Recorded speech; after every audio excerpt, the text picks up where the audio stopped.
सबसे पहले आपका स्वागत है हमारे फसल क्रांति में। सबसे पहले सर जानना चाहेंगे जो आज का इवेंट हुआ है तो काफ़ी अच्छा इवेंट था, लेकिन जो एक नया अवार्ड इंट्रोड्यूस किया गया है डॉक्टर US अवस्थी अवार्ड, तो इसका कंसर्न क्या है आखिर, मतलब किस तरह? देखिए, हाँ, जो फर्टिलाइज़र सेक्टर है और एग्रीकल्चर सेक्टर है, इसमें चैलेंजेस तो हमेशा रहेंगे और उन चैलेंजेस का हमें हल निकालना है। अब देखिए, सबसे बड़ा आज की डेट में देखा जाए तो चैलेंज है कि किसानों को फर्टिलाइज़र ठीक दाम पे मिलना चाहिए। ये बहुत बड़ा चैलेंज है। इंटरनेशनल बाज़ार में इसकी कीमतें आसमान छू रही हैं और इसकी अवेलेबिलिटी बहुत टाइट है। अब सरकार ये चाहती है कि ये जो फर्टिलाइज़र हम किसानों को देते हैं पुराने दामों पे मिलना चाहिए।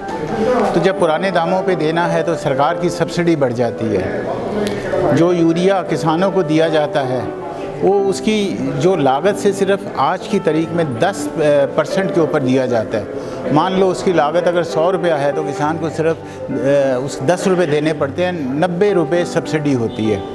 इसी तरह जो हमारे फॉस्फेटिक फर्टिलाइज़र हैं जिसको DAP वगैरह कहते हैं, इसमें सरकार की सब्सिडी पिछले साल तक थी 10,231 रुपये पर टन और वो अब सरकार ने बढ़ा के 33,000 से ऊपर कर दी है, 3 गुना से ऊपर कर दी है। तो ये मैंने एक आपको उदाहरण दिया, चैलेंज का दिया, कीमतों का दिया और सरकार की सब्सिडी बढ़ने का दिया और किसान को अवेलेबिलिटी का दिया।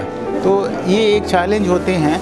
इसी तरह बहुत सारे चैलेंज हैं जो हमारे अब टेक्निकल सेशन होंगे, उसमें 16 पेपर हैं। कैसे फर्टिलाइज़र बनाया जाए, कैसे निर्यात किया जाए, रॉ मटेरियल आए, हमारे कारखाने कैसे चलें, इन्वायरमेंटल इशू कैसे हों, सेफ्टी इशू कैसे हों और किसान उसको कैसे इस्तेमाल करें, फर्टिलाइज़र यूज़ एफिशिएंसी कैसे बढ़ाएं, इसको कैसे मार्केट करें।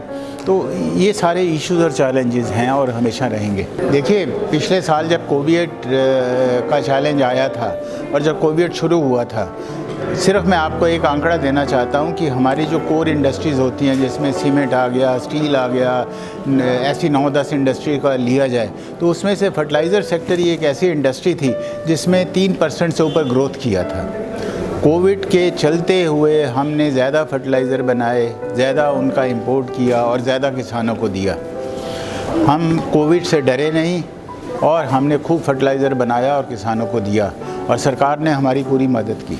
देखिए, ये जो अवेयरनेस का कैंपेन है सबको मिलकर चलाने पड़ेंगे। स्टेट गवर्नमेंट को चलाने पड़ेंगे, एक्सटेंशन एजेंसीज़ को चलाने पड़ेंगे, एग्रीकल्चर यूनिवर्सिटीज़ को चलाने पड़ेंगे।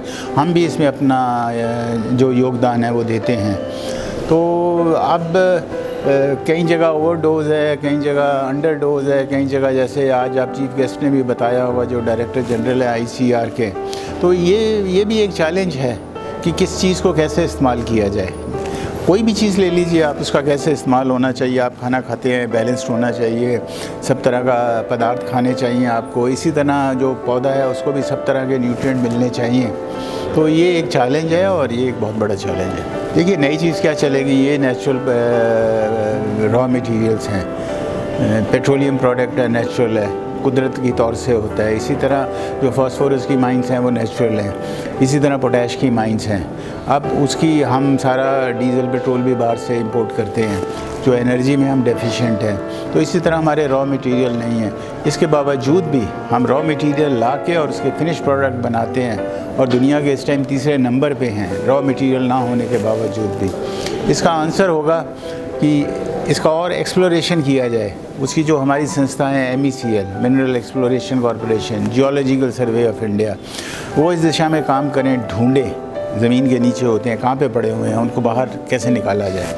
किसानों को सिर्फ हम यही संदेश देना चाहेंगे कि सरकार आपके लिए पूरा जी तोड़ के आपकी मदद के लिए जुड़ी हुई है, पूरी कोशिश कर रही है कि फर्टिलाइज़र आपको खूब मिले, जितना आपको चाहिए और दे रही है।